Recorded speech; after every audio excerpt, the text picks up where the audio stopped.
Tahun 1992,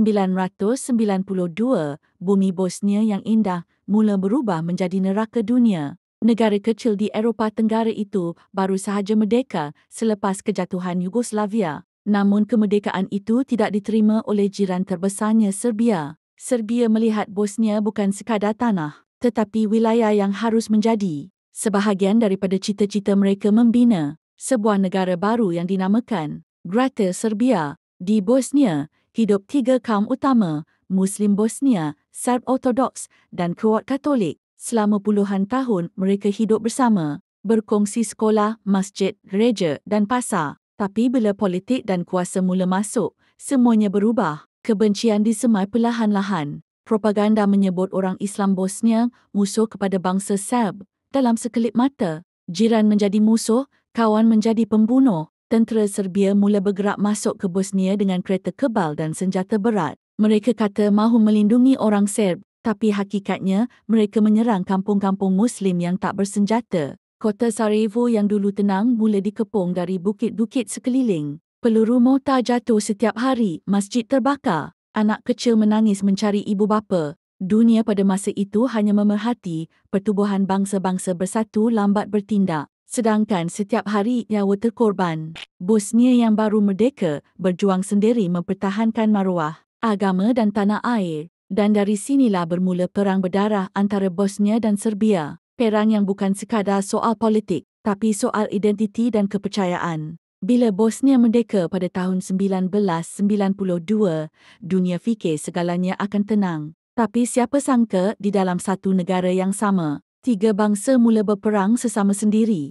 Di satu pihak ialah orang Islam Bosnia yang dipanggil Bosnia. Mereka hanya mahu hidup aman dan mempertahankan kemerdekaan. Di pihak lain ada orang Serbia Bosnia, beragama Kristian Ortodoks yang disokong penuh oleh kerajaan Serbia di Belgrade. Mereka mahu Bosnia digabungkan ke dalam negara baru yang dipanggil Greater Serbia. Dan satu lagi kumpulan ialah orang Kroata Bosnia, beragama Katolik yang juga mahukan wilayah mereka sendiri. Bosnia ketika itu umpama sekeping roti yang direbut tiga tangan. Tapi yang paling teruk, diserang ialah penduduk Islam Bosnia kerana mereka dianggap musuh dan penghalang impian Serbia. Tentera Serbia mula menawan kawasan demi kawasan. Mereka membentuk pasukan bersenjata sendiri dinamakan Army of Republika Srpska. Senjata mereka jauh lebih canggih, lengkap dengan kereta kebal dan roket yang dibekalkan dari Serbia. Sementara tentera Bosnia Muslim terpaksa berjuang dengan senjata lama dan bantuan kecil dari luar. Namun semangat mereka luar biasa. Mereka tahu kalau kalah bukan sekadar negara yang hilang, tapi agama dan maruah mereka juga akan lenyap dari bumi Eropah. Di tengah-tengah perang ini, banyak kampung hancur. Ada tempat yang dulu penuh dengan azan, kini hanya tinggal batu dan abu. Dan yang paling menakutkan, jiran yang dulu bersalaman setiap pagi kini menjadi musuh yang datang membawa senjata. Bila tentera Serbia mula menyerang, dunia menyaksikan sesuatu yang jarang berlaku sejak Perang Dunia Kedua. Ia bukan sekadar peperangan, tapi satu usaha untuk menghapuskan satu bangsa Muslim Bosnia. Mereka panggilnya ethnic cleansing, pembersihan etnik. Tapi hakikatnya, ia adalah pembunuhan beramai-ramai yang dirancang. Tentera Serbia mengepung kampung-kampung Muslim. Mereka arahkan semua lelaki keluar, kononnya untuk soal siasat. Tapi ramai tidak pernah kembali. Di setengah tempat, wanita dipisahkan dan dikurung, dijadikan mangsa keganasan dan penderaan. Anak-anak kecil diserahkan kepada pusat pelarian. Tidak tahu ibu bapa mereka hidup atau mati. Di bandar Sarajevo, peluru datang dari setiap arah. Kota itu dikepung selama hampir 4 tahun tanpa elektrik, tanpa makanan, tanpa jalan keluar. Orang awam terpaksa minum air dari sungai yang tercemar dan makan roti yang dibuat dari tepung campur habuk. Bila bom jatuh di pasar, puluhan orang mati sekelip mata. Dunia hanya menonton di televisyen tapi tidak bertindak. Setiap hari mayat dikumpulkan di jalan, disemadikan di tanah berlumpur tanpa batu nisan. Inilah wajah sebenar Perang Bosnia. Ia bukan perang antara dua tentera, tapi antara manusia yang masih hidup melawan kezaliman yang cuba menghapuskan mereka hanya kerana mereka Muslim. Namun dalam kehancuran itu, semangat mereka tidak padam. Azan tetap berkumandang walau masjid sudah runtuh. Doa tetap naik walau langit dipenuhi asap. Bosnia terus melawan dengan darah dan doa. Julai tahun 1995, dunia sekali lagi menyaksikan kegelapan paling hitam dalam sejarah moden. Sebuah bandar kecil bernama Srebrenica di timur Bosnia menjadi saksi kepada pembunuhan beramai-ramai umat Islam yang tidak bersenjata. Di atas kertas, Srebrenica kononnya kawasan selamat di bawah pelindungan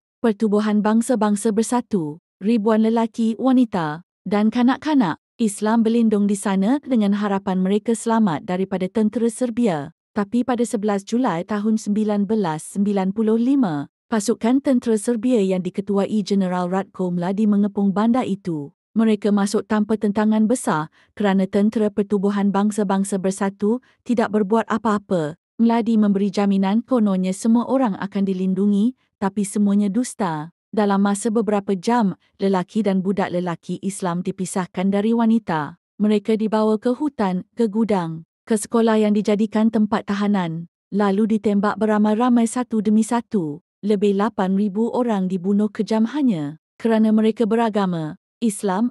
Ada yang ditembak ketika berdoa, ada yang dipaksa menggali kubur mereka sendiri. Wanita dan anak-anak kecil pula dihantar ke kem pelarian, meninggalkan suami dan abang mereka yang tidak pernah pulang. Bau kematian memenuhi udara. Sungai berwarna merah. Dunia yang kononnya bertamadun hanya diam. Tentera Pertubuhan Bangsa-Bangsa Bersatu di bawah panji biru tidak menembak walau satu peluru untuk menghentikan pembunuhan itu. Setelah semuanya selesai, mayat-mayat ditanam dalam kubur besar dan ditimbus dengan jentolak untuk hapus bukti. Tapi bumi Bosnia tak pernah menelan darah itu. Tahun demi tahun, kubur besar ditemui satu demi satu. Tulang manusia dikumpul dan dikebumikan semula di Memorial Srebrenica. Hari ini, setiap kali azan dilaungkan di sana, angin membawa doa dari ibu-ibu yang masih menunggu anak mereka pulang. Tragedi Srebrenica bukan sekadar kisah perang. Ia bukti bahawa bila dunia diam, kezaliman boleh jadi undang-undang. Di saat dunia barat masih berdebat, dunia Islam mula bangkit. Berita kekejaman di Bosnia sampai ke telinga umat Islam di seluruh dunia. Dari Kuala Lumpur sampai ke Mekah, dari Islamabad sampai ke Istanbul, semua bertanya soalan yang sama, bagaimana umat Islam di Eropah boleh dibunuh hanya kerana mereka beragama Islam? Ketika itulah negara-negara Islam mula bersuara lantang di Pertubuhan Bangsa-Bangsa Bersatu. Malaysia di bawah pimpinan Tun Dr. Mahathir antara yang paling awal mengutuk kekejaman Serbia. Beliau menolak untuk diam dan menegaskan bahawa Malaysia akan membantu, walau dengan apa cara sekalipun. Bantuan kemanusiaan mula dihantar, makanan, ubat-ubatan, selimut dan doa. Universiti di Malaysia buka pintu kepada pelajar Bosnia yang kehilangan keluarga. Rumah pelindungan dibina untuk pelarian Bosnia di Cheras dan Gombak. Di Bosnia sendiri, tentera Malaysia dihantar di bawah bendera Pertubuhan Bangsa-Bangsa Bersatu sebagai pasukan pengaman. Tetapi hati mereka berdegup sebagai pejuang Islam. Mereka membantu rakyat. Bosnia membina semula sekolah, surau dan menanam semangat baru. Turki menghantar bekalan senjata. Arab Saudi menaja bantuan perubatan. Pakistan dan Indonesia memberi latihan ketenteraan asas. Buat pertama kali, umat Islam dunia bersatu mempertahankan saudara mereka di tengah benua Eropah. Dalam khutbah-khutbah Jumaat di Malaysia, nama Bosnia disebut bersama doa dan tangisan. Rakyat biasa mengumpul derma. Pelajar universiti menjual makanan untuk kirim sumbangan. Semua kerana satu ikatan iman. Dan dalam kegelapan perang, pertolongan itu memberi cahaya. Bosnia mula bangkit perlahan-lahan. Dunia akhirnya sedar bangsa kecil ini tidak bersendirian.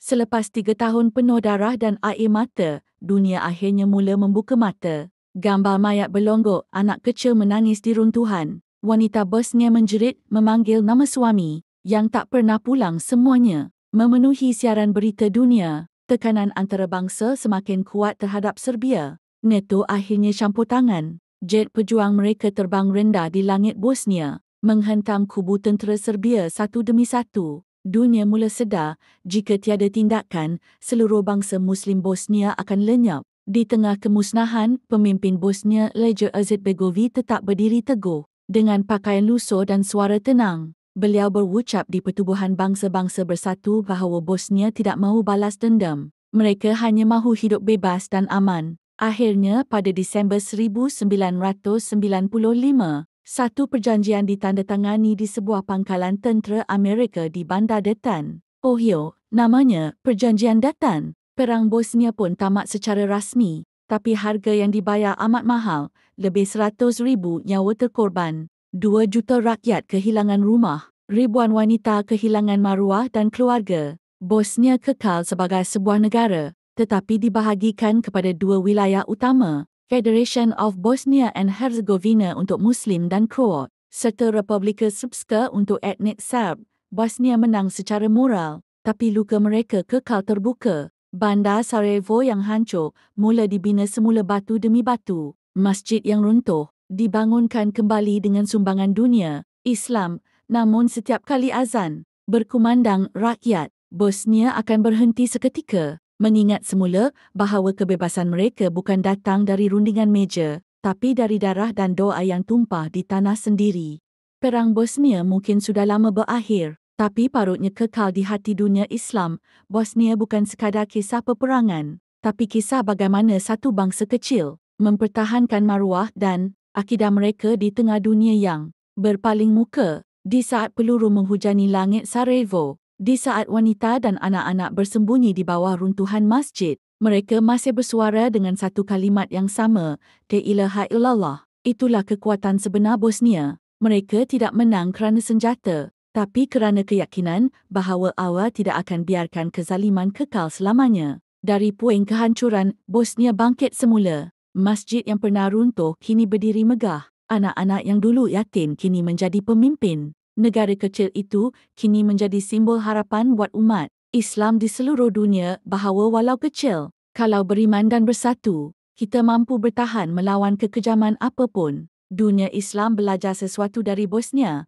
Bila kita berpecah, musuh mudah menindas, tapi bila kita bersatu, dunia tak mampu memadamkan cahaya kebenaran. Malaysia tidak pernah dilupakan. Di Sarajevo, berdiri sebuah jambatan yang diberi nama Jambatan Persahabatan Malaysia-Bosnia, lambang kasih dan persaudaraan dua bangsa. Setiap kali rakyat Bosnia melintasi jambatan itu, mereka tahu jauh di timur ada negara bernama Malaysia yang pernah berdiri bersama mereka ketika dunia membisu. Hari ini, Bosnia mengingatkan kita bahawa jihad bukan hanya mengangkat senjata, tetapi juga menegakkan kebenaran, mempertahankan iman, dan tidak tunduk pada kezaliman. Sejarah Bosnia bukan sekadar sejarah perang, tapi cermin untuk kita semua bahawa kekuatan umat bukan pada jumlah, tapi pada akidah dan kesatuan. Maka selama mana umat Islam masih bersatu dan berdoa, Bosnia akan kekal hidup dalam ingatan dunia sebagai lambang bahawa iman tak pernah kalah.